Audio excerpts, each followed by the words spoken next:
Charlemagne the God isn't getting off easy for his criticism of Drake's new single with SZA, Slime You Out.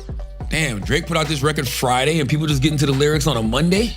Drake is clapping back, but the rivalry may be more than what it seems. Charlemagne put down the Six God and new hit on a recent episode of Andrew Schultz's Brilliant Idiots podcast, saying nobody cared about the song.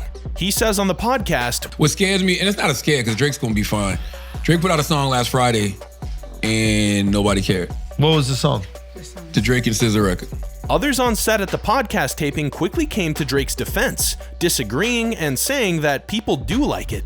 Charlemagne doubled down in response, replying, No, people, that just dropping. People do like it. Came out last Friday. And it came out last Friday and people just started talking about the lyrics yesterday. Apparently to Charlemagne, a 2-day delay in lyrics analysis means that no one cares about the song? Yeah, that's a great question. Charlemagne also criticized the overall tone of the album, essentially calling it soft. He says, when you think about, you look at the album cover and you hear the title For All My Dogs, I think we was looking for something a little bit more harder, a little bit more aggressive. Let's we came see out what with happens. this slow joint with SZA. Drake seemed to be having none of Charlemagne's comments, taking to his Instagram account on September 25th to rip the rapper apart. The hilarious Instagram story reads, "Are you okay, Leonard? You kinda weirded me out, G. Like you really obsessed with me or something for years, like you look in the mirror and wish you saw my reflection type shit. Whatever you gotta do to let it out, I'm sure your 435 loyal fans will stand by you, you goof."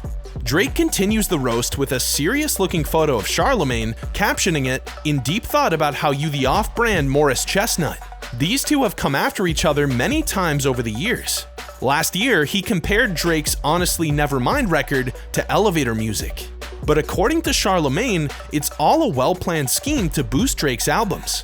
Charlemagne addressed Drake's now-deleted Instagram stories on the Breakfast Club podcast the following day on September 26th, and was the epitome of unbothered. I want to tell y'all something, but you're not going to believe me because I'm lying, but Drake and I plan this out every time he drops an album. Whenever he drops certain songs, I will hate on them in order to bring more attention to the record. I don't think he needs it. I think it's crazy that he wants me to still do that, but you know, I keep telling Drake he doesn't need me to do that. He's Drake, but for whatever reason, he wants me to do it, so I oblige. What do you think? Is this all a part of a years-long scheme to better publicize Drake's songs, or is it just another dig by Charlemagne to suggest that Drake needs him to bring attention to Drizzy's new albums? Charlemagne is asked on the episode, "So you actually like Slime Me Out?" To which the God quickly gives a definitive no.